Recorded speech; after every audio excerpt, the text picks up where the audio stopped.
that this drawing is in now is a pretty solid effort at communicating local values.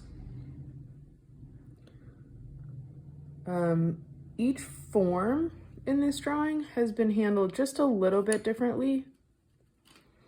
The striped fabric is really very, very consistent. So far, the only ways in which we see volume emerging are really just through the indications of how these lines are moving and wrapping along the segments of fabric. The charred wood in the image, this has a little bit of definition to it. There's a sense that we have the left plane kind of occupying this little area right here, the back of the object lifting here, and then the top receding like so. Within the glass jar, the object has some variation within it, as I sought to just give myself a little bit of a roadmap for where I could expect to pursue heightened variation. So I'm going to continue to demonstrate how each of these particular sort of separate objects should develop in order for it to be reflective of the light that is filtering through this setup, and then how each different object can bear a slightly different texture in accordance with its materiality. So just a little precursor. On the fabric itself, I've done a couple of things to set myself up for the pursuit of volume. First of all, this is a really uniform texture. It's very soft.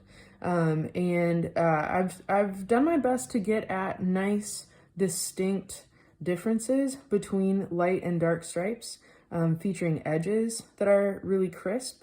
But I also have layers of tone that I made sure to extend from dark through light, through dark, through light, so that there's not ever a place where it feels like the stripes are separate objects. You want to make sure that there's both continuity with the direction of your mark and differentiation caused by darker tones and clean edges. That sense of continuity needs to continue when I start to deal with the shadows and the highlights on the fabric. So if I need to establish a dark shadow up in this region, that shadow has to affect the light and the dark stripes in equal measure. I cannot lay a shadow only on a light stripe, but not on a dark stripe. So if I'm pursuing a shadow on this pale stripe that takes it a step and a half, 2 steps darker, from like a 4 value to a 5 value, I have to make sure that I'm also pursuing a really nice, rich step of darkness on the dark stripe right here to the left. And while you guys can't see the photo in this video, that's what I'm referring to. So I see cast shadow emerging back in this part of the photo. And again, I just need to make sure that I'm doing the same thing to the dark and the light stripes. The same sense of uniformity needs to be true if I have highlights emerging as well. So in the same little region, there's a little bit of highlight kind of wandering up like so. Again, it's forming across light and dark stripes. And so I'm using the kneaded eraser to lift a little bit of tone off. And then I'll be going back through to kind of just make sure that I have marks woven back together as needed. Ultimately, if I lift off about a step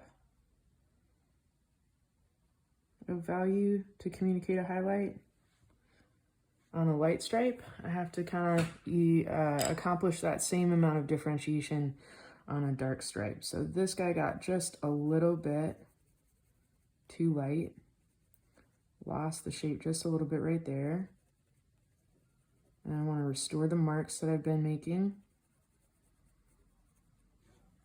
And then contrast is everything. So as I continue to pursue this little bit of shadow back here,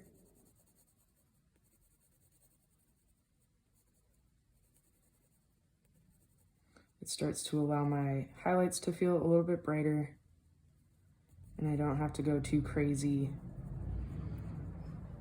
trying to get those highlights to read.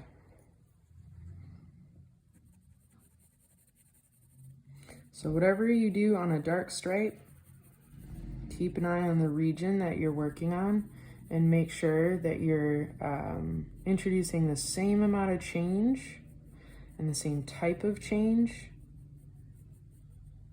to a light stripe as you are introducing to a dark stripe, or vice versa. If I have a really soft, gradual shift between values, unfolding gently across the fabric, which that's going to be really common. Fabric is not going to have a lot of jarring edges. Here I'll see a crisp edge because there's a really distinct physical fold, but oftentimes changes in value and lighting emerge pretty gently across fabric. So I want to keep an eye out in developing gentle sort of faded transitions. So we're starting to see just a little bit of volume emerge there as I introduce highlights and shadows across multiple stripes and keep an eye on how different forms are transitioning. I'm going to continue to work on this area in just a moment, and I'll start to speed up the demonstration. But let's think about the glass for a minute. Glass is going to feature probably the widest range of contrast. So I'm going to end up having really bright highlights right in here and right here. And those highlights are going to be set. I'm going to basically take some tone off, returning to the white of the page. So I'm going to use my kneaded eraser to start to do that. I've laid tone down first so that as I remove graphite from the page, there's a softness to the edge of the highlight. There are no contours around the highlight. It just looks like it's sort of lifting off the surface of the glass. I'm not smearing any of the marks made underneath. So that's ultimately how I want to address highlights. In this scenario though, even though I've kind of shown you where I'm headed, this doesn't read right now as a very high contrast moment. And that's because I actually need to continue to darken behind the highlight. I need to clarify some of the sort of amorphous organic shapes that are in the glass jar. The glass is going to feature the most sort of diverse shapes, some with hard edges, some with soft edges and transitions. A lot of different values are going to be at play in the glass, and you're going to need some pretty rich dark tones in order to set yourself up for really bright highlights on the surface of the image. I'm going to be occasionally maybe covering up this highlight just a little bit. And that would be okay. Again, I don't want to end up with a line around it that'll disrupt the feeling that it's sitting on the surface of the object. But I do need to continue to darken around it. So on this object, I'll be pursuing high contrast, a lot of variety in terms of transitions, a lot of variety in terms of just the number and nuance of values that will emerge here. And this is probably going to be the most patient object that I need to develop. I'm going to push darker, try to bring up some of those lighter moments, and really just take my time. The last object that I'm going to address will be this little guy over here. And this object, I'm going to switch to like a 7B pencil. This object is going to be a little bit lower contrast. It's going to be really, really established as far as, I mean, I kind of need a 9 value, especially along the left edge and kind of in some of these forms here in the back of the object. So I'm going to need to pursue really, really rich, dark values. And then the contrast will be fairly low. So I've decided that as I look at my photograph, the local color of some of this stuff happening in through here is like a 7.5 or an 8. So it's going to still be really, really dark. And then even when eventually I start to describe the highlights on the surface of this form, I don't want those to get much lighter, objectively speaking, than like a 5.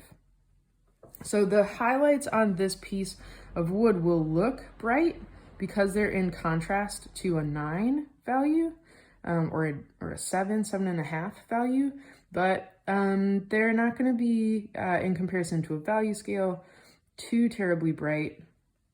Maybe a 5 or a 4.5. So I'll continue to darken, especially through here, some stuff in the middle. Some of the textural elements on the piece of wood are going to be formed by dark, crisp-edged sort of lines and crevices. There's not as much soft transition in this organic object. A lot of the changes in tone will be pretty abrupt, revealing little cracks in the surface, segments, and then little sort of gaps and valleys along the way.